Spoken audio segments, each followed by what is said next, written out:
In the name of Allah, the most beneficent, the most merciful. Sexual Problems of the Youth by Ayatollah Makarem Shirazi. Part 2. Love and Infatuation. Many cases of running away from home, divorce, and suicide are caused by infatuations. It should be noted that all youth are in danger of being overtaken by infatuation. Due to this reason, all of the youth and the parents should be careful against this potential danger.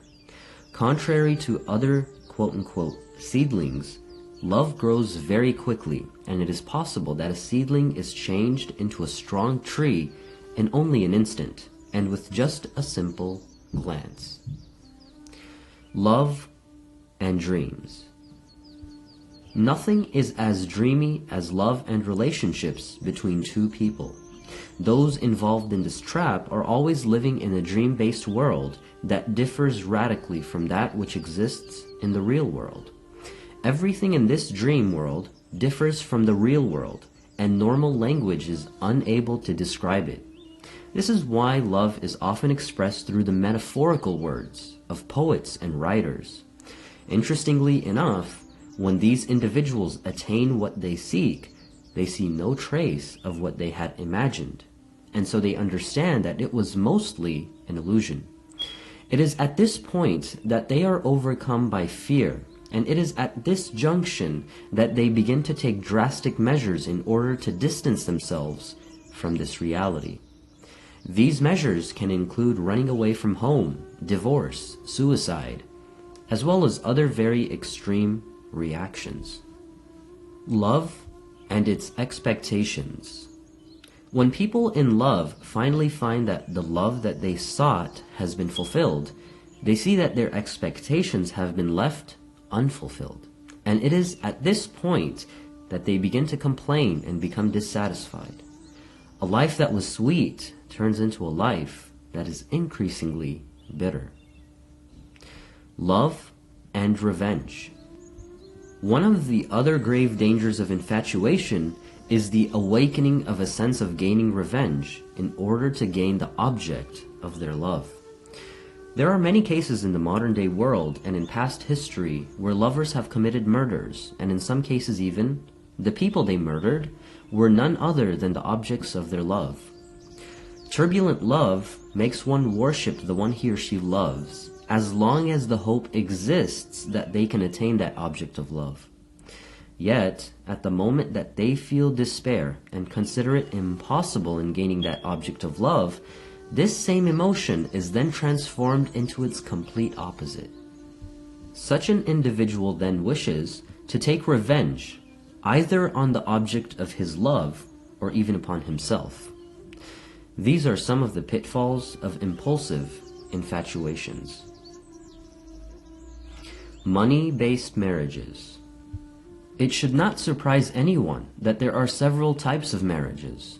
We have marriages based on money, impulse, and those that are simply paper-based, as well as several other types. Each of these marriages has its own distinctive features through which it can be recognized. The main characteristic of money-based marriage is that a large exchange of wealth is given as bridal dowry. Usually, there are two types of wealth that are exchanged in such marriages. Number 1, visible wealth, and number 2, invisible wealth. Visible wealth refers to the precise calculations of wealth of both men and women, as well as the calculation of their near relatives, basically all those whom the bride and groom inherit from.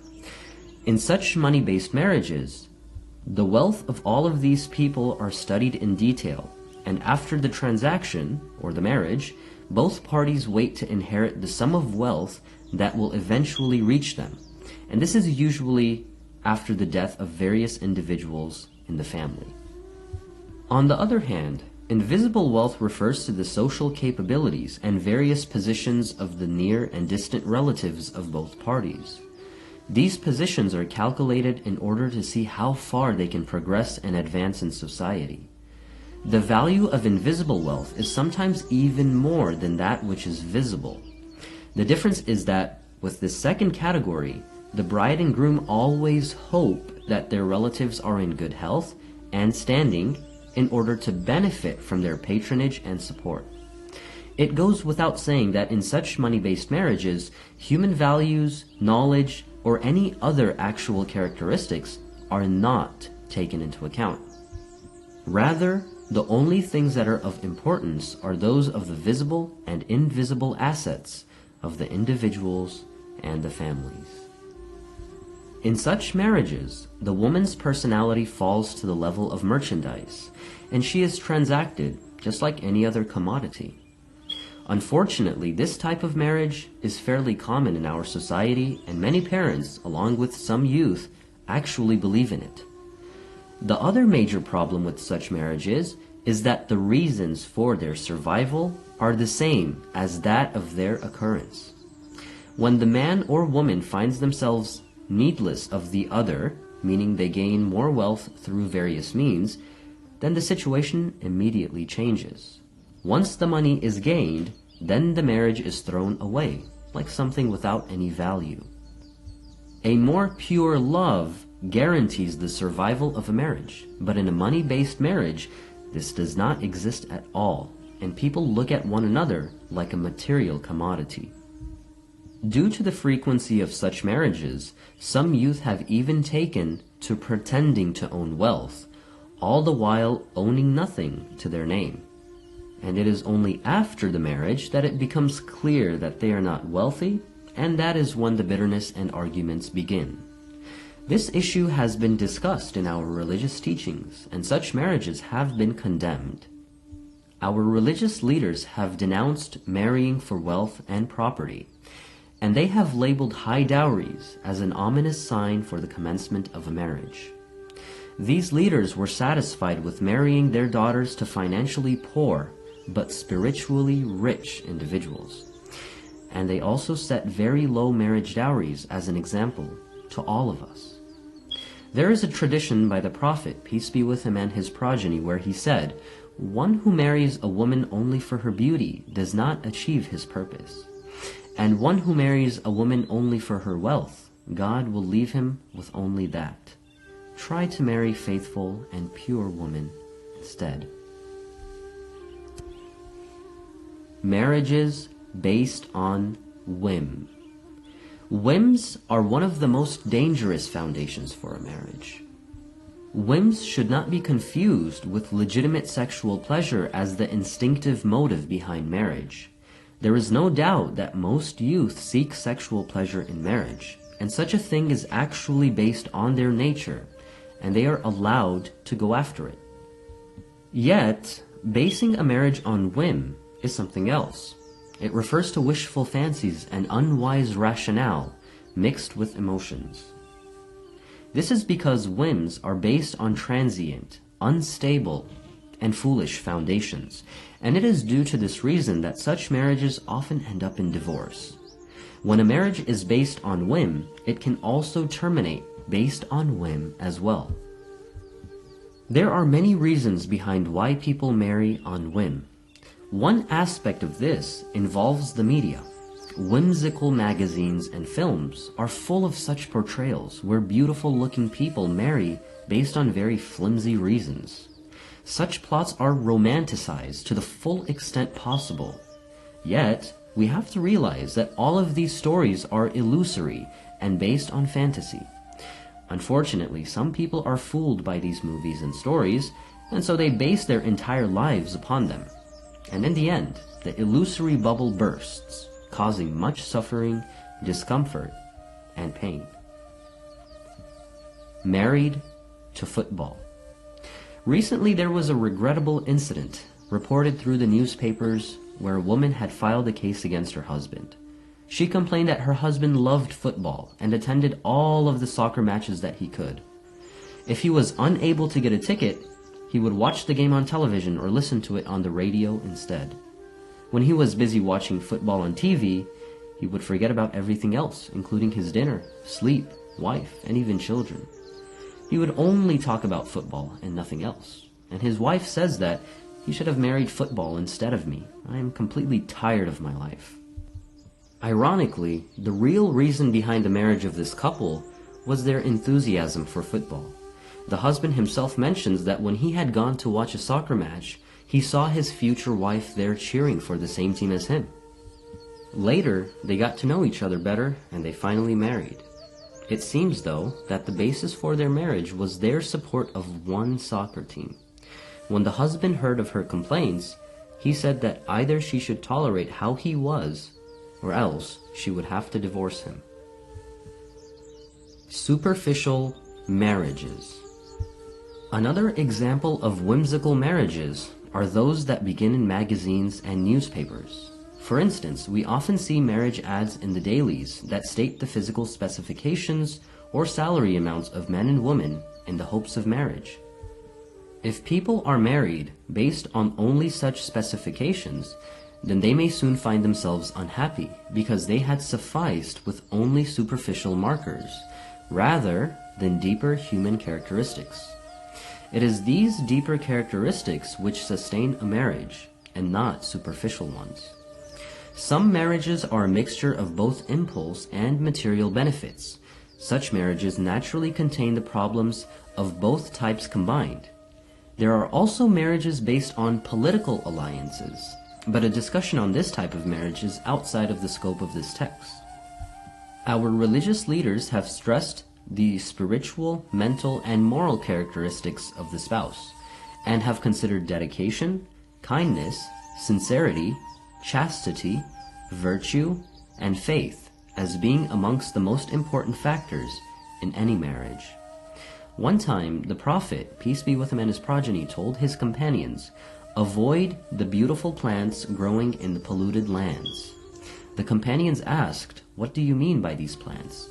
He answered, "I mean those beautiful women who have been raised in impure environments and tainted families," meaning those lacking morality and other positive characteristics.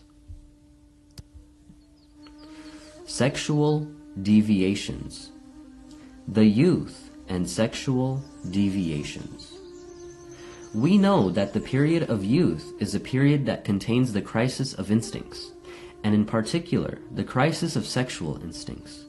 If this instinct is not properly guided, then it would have the worst effect on the happiness of the youth. Their creative powers will be spoiled, and their ingenuity and innovation, which is at its peak during this time period, will be wasted for sure. Unfortunately, many youth fall victim to such dangers during this time period, and we receive many letters from them revealing the various problems that they face as a result. Even we were not aware of these problems, but since receiving these letters, we feel responsible to do our best in awakening the youth and warning them of these various dangers. We request the Almighty God to help both us and them in this regard. Let us begin by quoting the exact text of some of these letters for you. Here's the first letter. Since you had written in your article that the youth can explain their problems to you, I decided to write this letter. The problem from which I am suffering and which is driving me to destruction is related to various sexual issues which I wish to explain to you. I am 23 years old, and after the age of puberty, I became afflicted with a sexual practice due to a lack of proper training and ignorance. Unfortunately, I continued with this practice for 7 years. Now, I am suffering from this problem, and although I have tried hard to stop, it is of no use. In addition to studying the harms of this practice in various books, I find the physical effects in myself as well. I have weak eyes, a weakness in my nervous system, anemia, trembling, thinness, and fainting spells. Before this, I was blessed with many talents and I was busy completing my education. Yet at this point, I cannot understand my classes properly, and continuing my education has become increasingly difficult. When I take up a pen to write, I find myself unable to write. I put my pen aside until I am later able to write again. I find myself blameworthy and my conscience bothers me. I sit in a corner and weep until my eyes become red. I am distressed and miserable. I don't know where to turn for a solution. You might be curious as to why I don't quit this practice, even though I know its many harms. I have to say that I believe it is now practically impossible to quit. When desire overwhelms me, I lose my willpower, and when I gain control over myself again, I can only cry. I sometimes beseech God and ask the Imams, peace be with them, for their help, yet the more I pray, the less useful it is. Sometimes I tell myself that God and the Imams do not pay any attention to dirty people like me. I cannot tolerate this situation anymore, and I am sick of this world. Have pity on me and suggest a solution for me. If you know of a medical prescription and remedy, please inform me of it. May God reward you. And another letter states, I admire you for the sacred battle that you have initiated in guiding the youth. It is clear for me that your aim is the happiness and felicity of the youth. I am a 17-year-old senior in high school. I was an excellent student throughout the entire period of my schooling, but after the age of puberty, I fell into a trap. I wasn't the only one who fell into this trap, and many others who are of my age were similarly afflicted. During the first year of high school, I was afflicted with a sexual deviation, and during the past 4 years, I have lost a large part of my mental faculties. I have repented tens of times, and my mental faculties have continued to weaken. I now feel that my nerves have weakened and my heart is no longer working properly. The worst part of it is that I have lost my willpower. I have an inferiority complex, speak too little, cannot exercise, and can't even attend family gatherings. I know quite well that I can't have a good life like this, but I am too weak-willed to stop this dangerous activity. At this point, you may wish to ask why this is the case.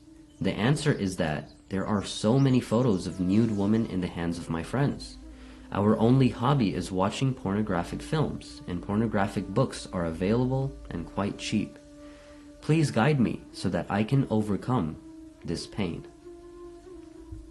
These are some letters that we have received from various cities in Iran, and we have quoted them in their entirety, only omitting the names of the writers and various phrases that were best left unpublished. These letters are directly from the youth, and it concerns their immediate future. While there are many youth who have safely sidestepped such problems, there are also many youth who have become afflicted by them. If we ignore them and continue to be silent spectators, then the ones who have sidestepped these problems will also be at risk, while the ones who have been afflicted will face a very bleak future. Therefore, we hope to preserve the ones who have successfully sidestepped these issues and save the ones who have been afflicted through the following discussion. The sexual problems that the youth face are quite dangerous due to the critical stage that such individuals are at in their lives. To fight against the unbelievable number of explicit movies, texts, and photos requires an unrelenting struggle. And if we do not engage in this struggle, the only future waiting for our youth will be an evil and bleak one. We believe that by studying the situation of these victims, we can better learn about this issue and thus take various lessons about it.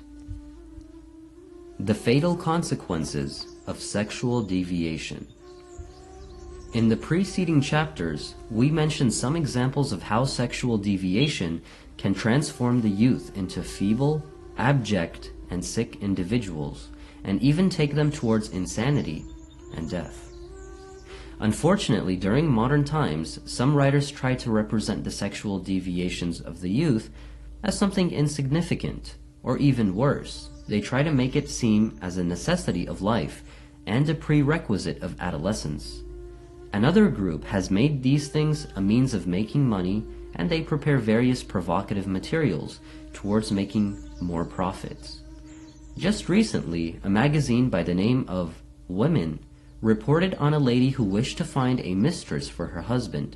The magazine mentioned that this news had shocked all of Europe.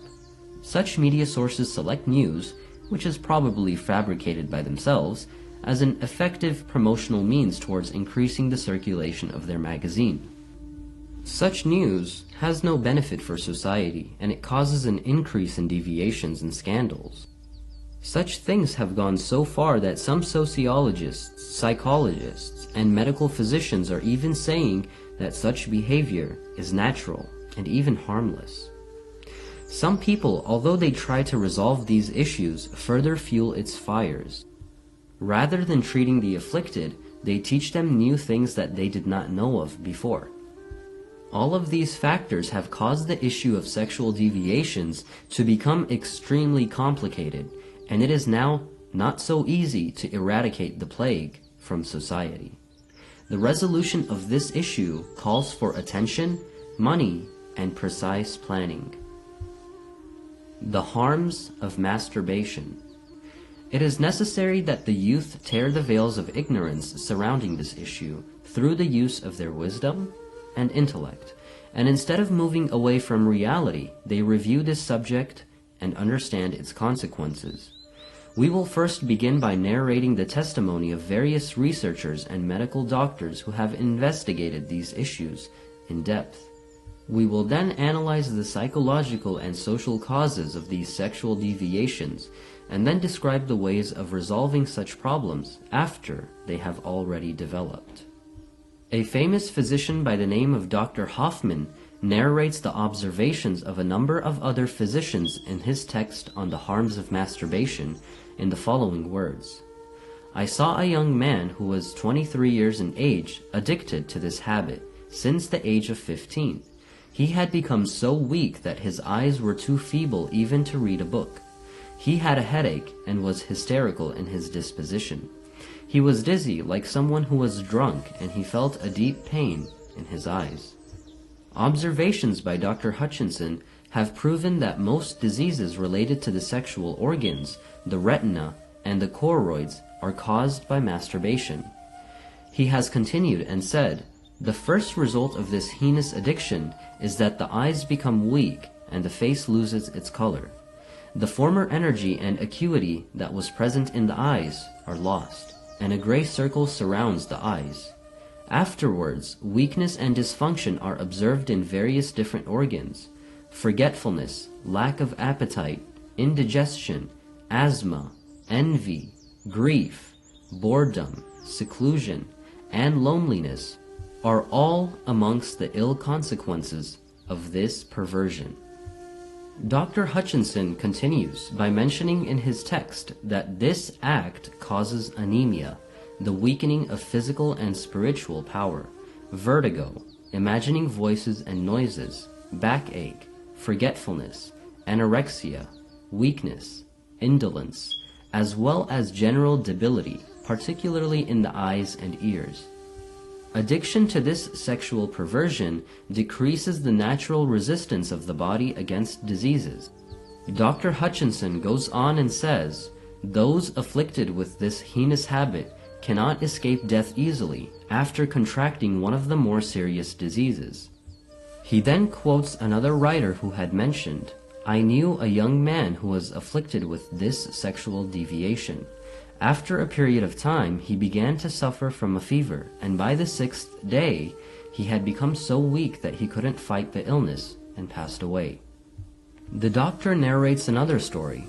An individual afflicted with this practice felt increasing weakness. He was losing weight and suffering from backaches. The continuation of this practice resulted in paralysis, and after 6 months of being bedridden, he passed away in a pitiful state. This habit is especially dangerous for the wounded and those who have recently been in an operation. According to the same specialist, this sexual deviation, which is discouraged from both the medical and the religious point of view, results in the atrophy of the body, and it also weakens the spirit of the human being. Masturbation is uncontrollable. The harms of this practice are too many in number in order that all of them be included in this book. One of its most pervasive dangers is that it weakens the willpower and becomes uncontrollable after a certain point. It continues to develop until it recognizes no limits or boundaries. It is certainly the case that excess in sexual relationships, even through legitimate ways such as marriage, contains numerous dangers. Apart from the basic differences between the natural and unnatural satiation of this instinct, unnatural satiation will cause various other dangers as well, which involve both the soul and the physical body. Taking the above points into account and the vital importance of this issue in regards to the destiny and the future of the youth on the physical, mental, moral, social, and religious points of view, it is necessary that everyone pays detailed attention to the points that we are going to mention. These points will be vital in preventing this unnatural habit from taking form. In addition, those who are afflicted with this habit have to know that it is never too late to quit. The first step is to make a firm decision, while the second point is following the exact instructions that we are going to mention in the following pages.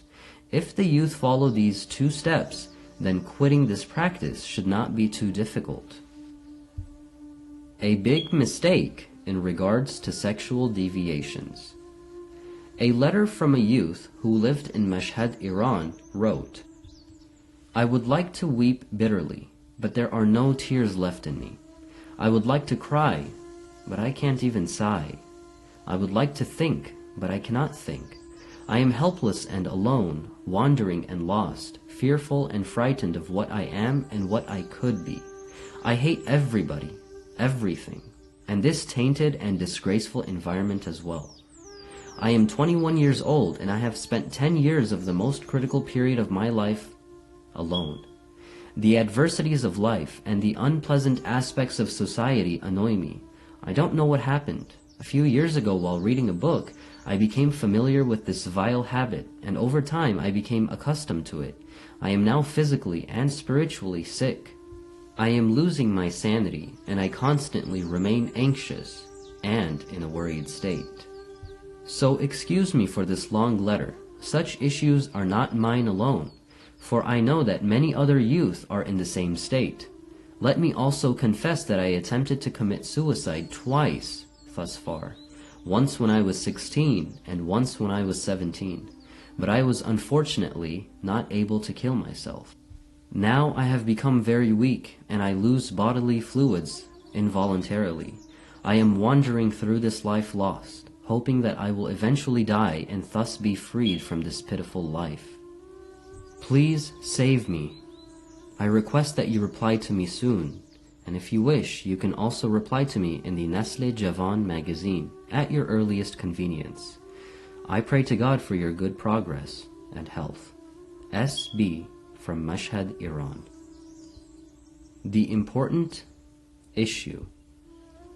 Unfortunately, some so-called experts have made a mistake in saying that masturbation has no medical harm, and that frightening people away from this act will have a negative effect on their spirit.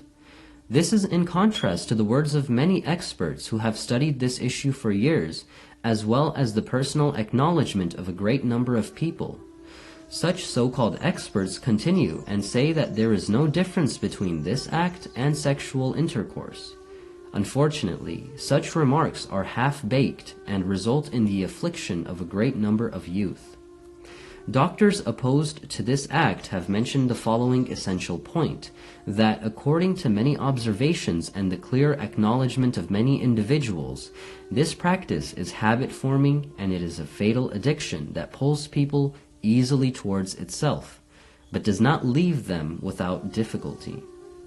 Smoking a narcotic may not even be very harmful if tried once, but the risk of its addictions are always there. Specialists in this field have stated clearly that this deed is habit-forming, and they have warned the youth against it.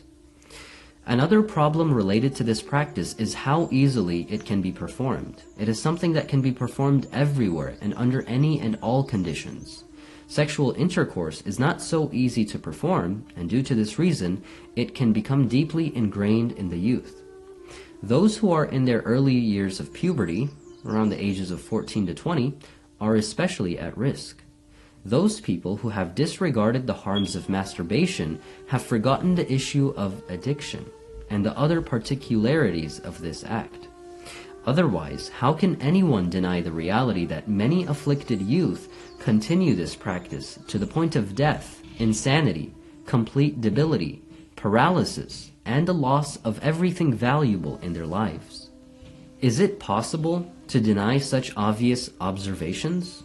How can such people claim that they have no evidence for the harms of this practice while the proofs are so clear and evident? Ways and instructions for prevention.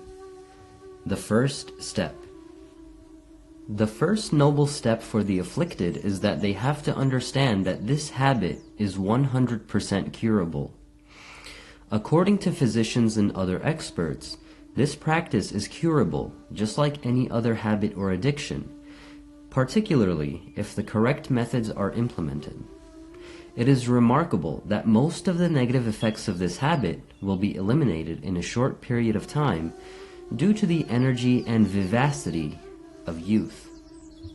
Just as wounds and injuries heal very quickly in the children and youth, so will the effects of this practice be eliminated in a relatively short period of time.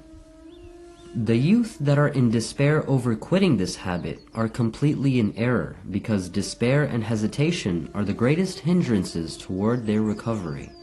Therefore, the most important factor towards recovery is the belief in the ability to stop it and to recover from its effects. When the first step is taken, it is at this point that we can go ahead towards the treatment of this disease with perfect faith and hope. More important than what is thought. Physicians generally believe that in order to cure an addiction, the most important factor is that of a strong, decisive, and serious decision. You may consider it insignificant, but we can tell you that this factor is more important and effective than what you may think. In order for an individual to make a proper decision, he must first reflect on the harms of the continuation of what he is doing, carefully going over the dangers several times, and understanding the superior power hidden in all human beings. It is at this point that he can make a proper and firm decision. I am sure at this point that many youth who have this problem would say that they have tried to quit many times, but failed. We have to ask them the following question: have you ever done this act in front of your parents, brothers, teachers, or any other individual? They will respond saying that they have not, and it is at this point that we ask them, why not? Their reply is that they don't do this in front of anyone because it is such a disgraceful action. This shows that willpower has an enormous effect. Otherwise, the presence or lack of presence of these individuals would make no difference to these youth.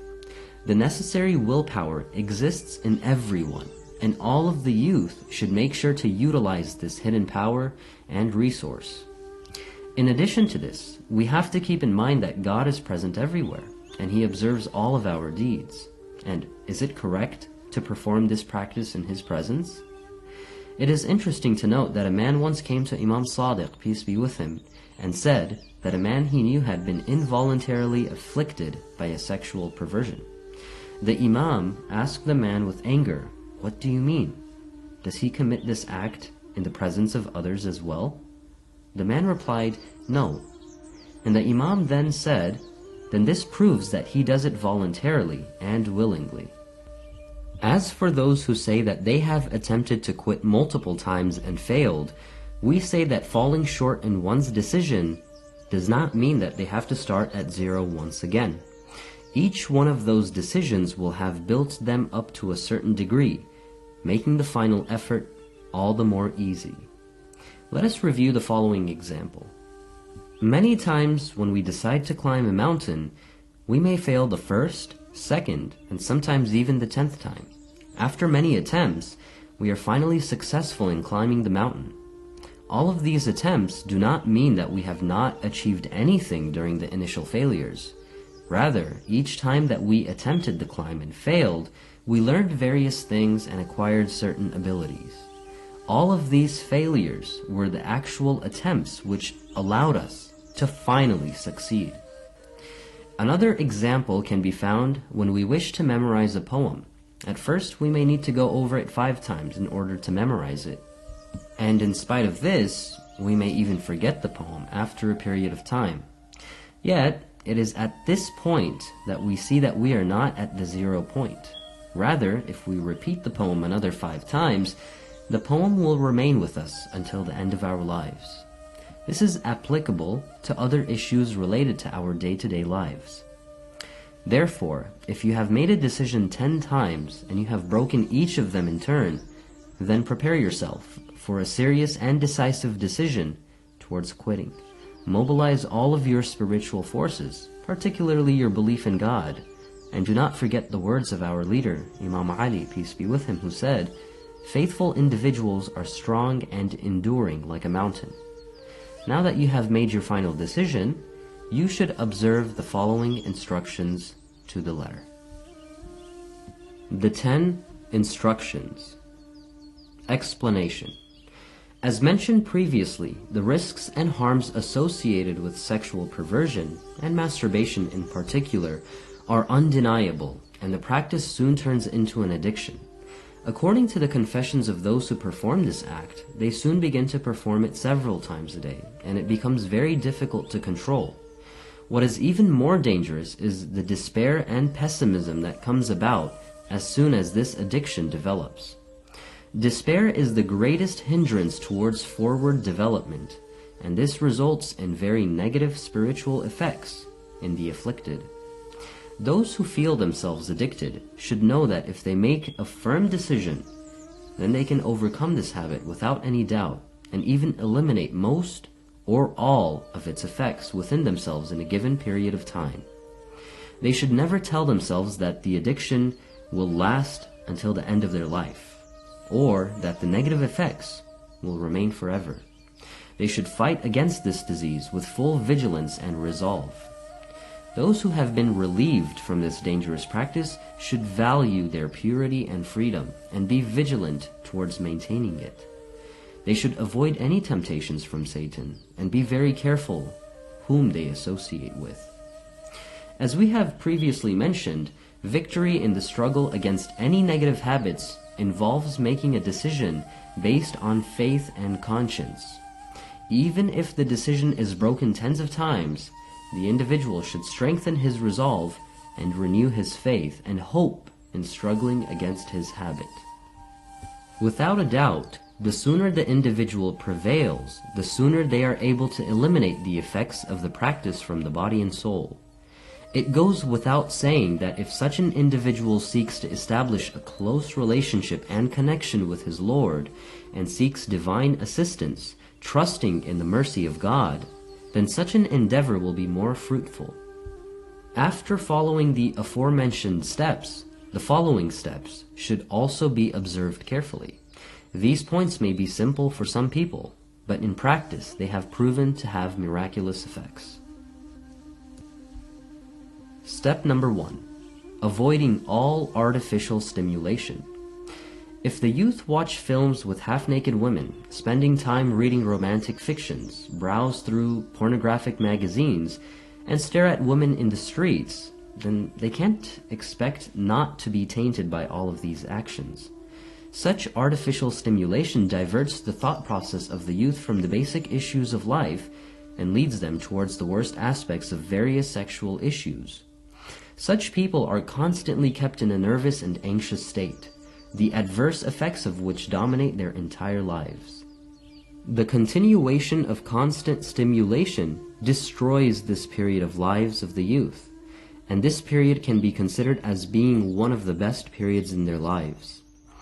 All of the youth, particularly those who have these sexual habits, should strictly avoid watching such films, reading such books, and any sort of overt sexual thoughts.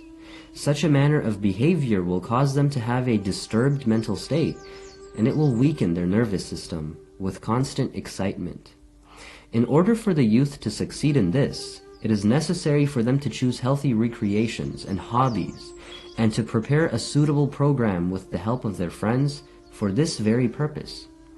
These recreations can include personal and group sports, walking, reading, gardening, handicrafts, collecting poetry, photos, stamps, and participating in various gatherings such as scientific or theological conferences.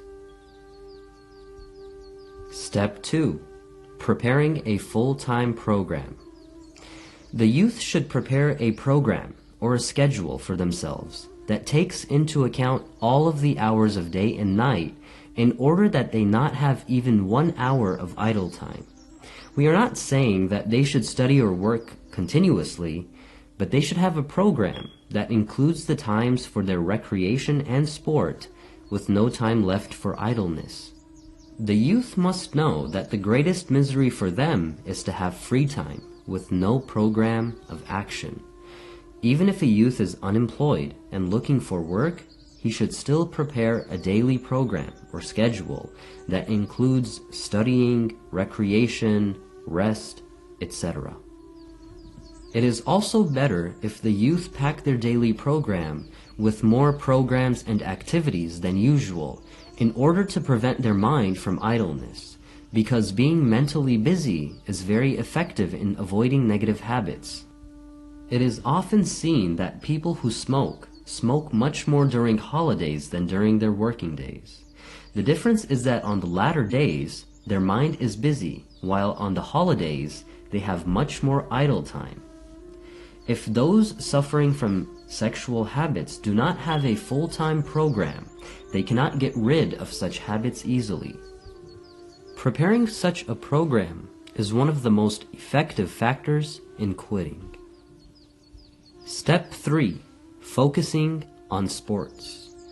It is well known that people who engage in sports tend to have less sexual desire because a large part of their physical and mental energy is directed towards those sports, and naturally, less remains for other things. Due to this reason, it is very useful for the youth to focus on sports and include a multi-varied sports program in their daily schedule. Those individuals who are afflicted with deviant sexual behaviors tend to be secluded, unsociable, slow, and dull. All of these factors tend to worsen and intensify their problems. If they change their state completely and become more active, then it would be very effective toward their improvement and recovery. Such people usually have a weak nervous system, and many sports can play a significant role in strengthening them. They should assign their free time and free energy to playing various sports. And to the same degree that an active life is useful to such people, isolation and seclusion can be extremely dangerous, and they should avoid such things as much as possible. If you fully exercise each day, then you will become tired by nightfall, and you will sleep well and be safe from the evil of harmful thoughts and imaginations. Step 4. One habit replaced by another. Psychologists have mentioned that for eliminating a bad habit, a good habit has to be there to replace it. For instance, those accustomed to gambling cannot give it up despite understanding and experiencing all of its harms. They have mentioned that when an opportunity to gamble presents itself, an unseen force attracts them towards it, even though their mind tells them it is wrong. In order to overcome this negative practice, they have to replace gambling with another hobby, such as a sports match, in order to overcome it.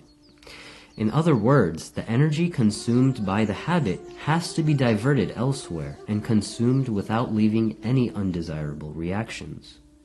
For people caught up in deviant sexual practices, the motivations are the same. By exchanging a negative practice with a positive one, the individual can free himself from that negative practice. Such activities include sports, intellectual pursuits, reading, mountain climbing, mountain biking, etc. Step 5. Absolute avoidance of loneliness. Such individuals should avoid being alone. This includes staying home alone, sleeping alone in a room, and avoiding solitary places for study. If they feel lonely in any given place, they should leave that place immediately. Such individuals should not forget that this feeling is the first step toward falling into old habits. Therefore, they should rise and engage in something else. The neglect of this warning sign will end up being very costly to them. Loneliness is a perfect condition towards breeding the germs of this addiction in the minds of the youth. All youth who wish to be healthy and secure from this great risk should avoid loneliness. Step 6. Marriage at the first opportunity.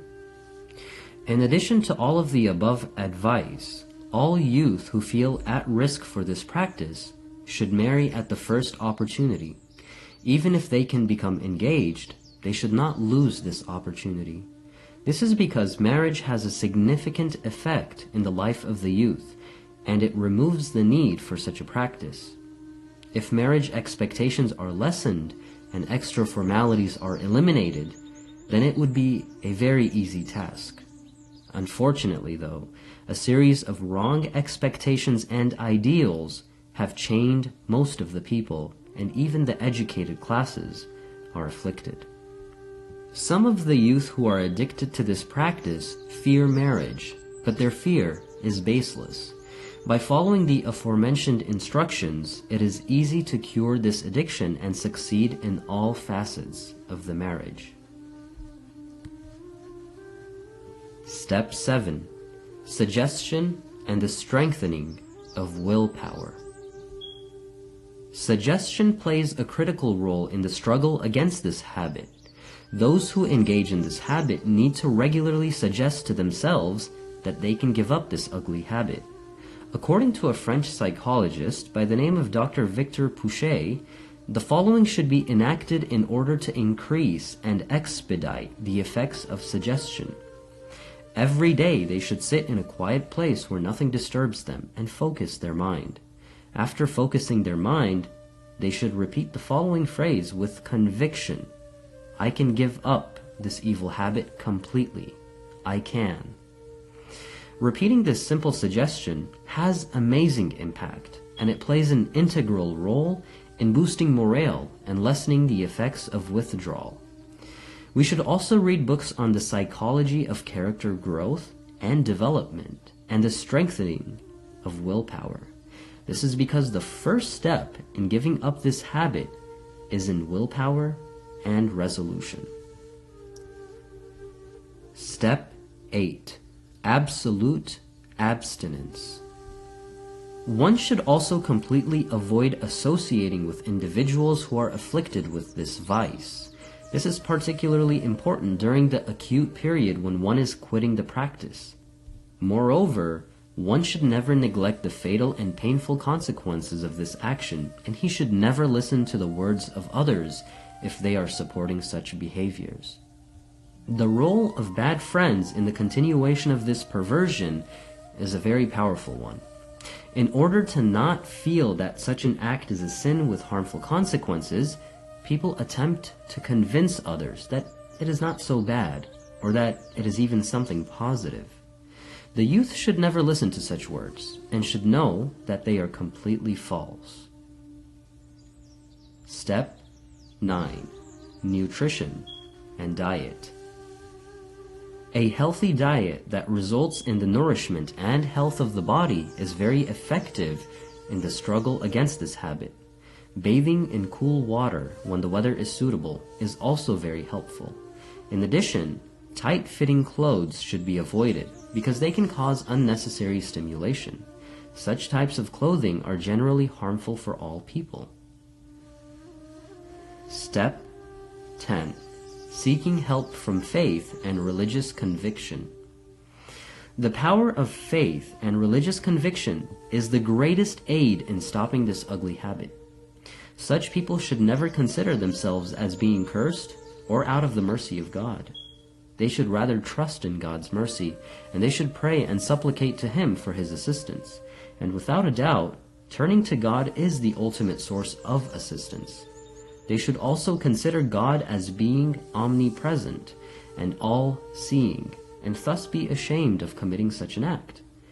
We are certain that if the youth observe the above instructions for just 1 month, they will be relieved from this deviation.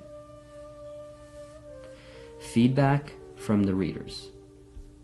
We have received many letters regarding this book, and we will suffice here by quoting just one of them for our dear readers. In the name of God, in the name of the Lord who created the youth and the Lord who created all human beings, let me tell you my story so that you may relate it to the youth. I am a 19-year-old person. I was very interested in the Quran and the Ahlul Bayt from an early age. During that time, I wouldn't stare at women, and I saw it as being a great sin. When I reached maturity and entered high school, I underwent a change and Satan affected me, deviating me from the path I had been on. Staring at women became a habit for me. I acquired bad friends who caused me to develop a habit that I continued for 4 years. I continued this habit until I was about to drop out of high school. Even though I had been an excellent student during my previous years, during this time, I failed to pass some of my classes. I neglected God for 4 years and I lost my good health. I became thin, anemic, dull, and my eyes had also weakened. During my last year of high school, I was awakened and I tried to desist from this action, but it was not successful. I resisted the temptation for 2 or 3 days, but at the end I failed. All throughout the summer I did my best and I tried hard to quit, but I kept failing. I prayed to God and the Imams and I listened to the Quran before the times of the prayer. I asked God for help and again I resisted for 2 or 3 days, but then I failed. I saw my friends progressing, but I was falling behind in my life. I was not able to gain entrance into a university as a result of my addiction. Still, God never forgets His servants. Through this mercy, I was able to find this book, The Sexual Problems of the Youth, and I bought a copy. It was through observing the instructions found in this book that I was able to finally free myself of this addiction. I thank God for His mercy and for saving me from a disgraceful life. I read the entire book and I observed its instructions one by one, and in the meantime, I prayed on time and invoked God to save all the youth addicted to this practice. I repeated the verses of the throne in the Quran several times every day. Every time I felt the urge to do this sin, I would recite this verse and feel its effects very clearly. In addition, I recited the following 2 verses from the Quran. The first one being from Surah Al Imran, which is Surah 2, verse 135. And those who, when they commit an indecent act or wrong themselves, remember God and plead to Allah, seeking His forgiveness for their sins. And who forgives sins except Allah? And who knowingly do not persist in what sins they have committed. And the second verse from Surah Al-A'raf, which is Surah 7, verse 201. When those who are God-weary are touched by a visitation of Satan, they remember Allah, and behold, they perceive. I would immediately forget what I had been thinking of. The recitation of these 2 verses is very effective. The first thing I decided to do was to refrain from looking at girls, and this proved very important. I prepared a busy daily schedule so that I would not have any time for this act. As instructed in the text, I strengthened my faith and prayed to God, which was the most important point. I believed in the phrase mentioned at the end of the book that said, "We are sure that if the afflicted youth observe the aforementioned instructions carefully for a month, they will be relieved from this deviation." After resolving to quit this habit several times, I succeeded in quitting this habit and was saved. Now, as I write this letter, it has been 2 months since I have stopped. You cannot imagine how glad I was when 1 month had passed. I performed a prayer of thanks, and I ask that God will help all the sexually addicted youth in giving up this habit. If the youth performing this act knew what evil consequences await them and the destruction that it will bring, they would be very concerned. Yet, at the same time, if they resolve to give it up and carefully observe the instructions of this book, they should be certain that they will be saved. I would like to call and announce to the people that I have been saved from a disgraceful misery and death. I like to now look at nature because it has become very beautiful. I like to talk more with my family and laugh with them. And this is something new for me, since I would speak and laugh very little before. I would like to thank God for not denying His mercy to me and for showing me the path of truth. The youth have to know that they can also be saved from this habit. Even if you have failed many times, still make a firm decision and never lose hope. Never say that it has become too late. You shall indeed succeed with repeated efforts. In addition, the book called The Best Way of Overcoming Various Anxieties is also very useful. I pray that God will support all those who are trying to guide the youth and enable them to accomplish this godly action and let them to enter everlasting paradise. The End of Sexual Problems of the Youth by Ayatollah Makarem Shirazi.